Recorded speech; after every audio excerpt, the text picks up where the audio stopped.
Tahimik ang bayan, pero ang isip nag-aalsa.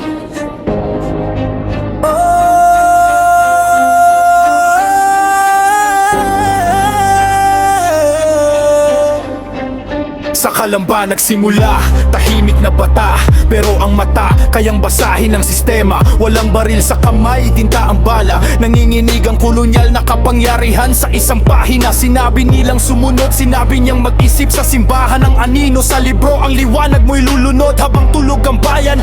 Gising ang panulat at sa bawat letra may tanong, sagot na nararapat. Rizal, panulat ang sandata, isip ang hari di bala.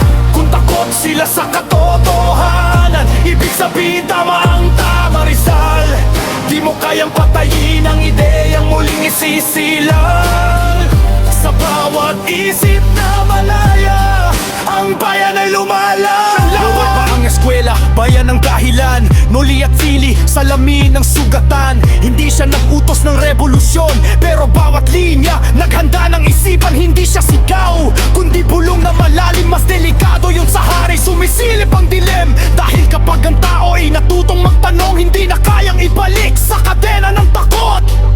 Hindi lahat ng kriminal ay masama, hindi lahat ng batas ay tama. Kapag ang kasinungalingan di maitama ang katotohanan kahit kailan ng tunay na daan.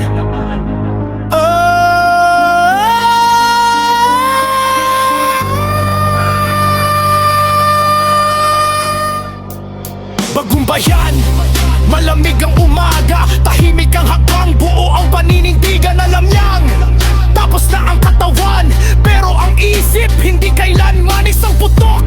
Isang bansa ang nagising sa dugo, isinulat ang babala. Hindi mo kayang patayin ang ideya kapag ang ugat nito'y ang masa.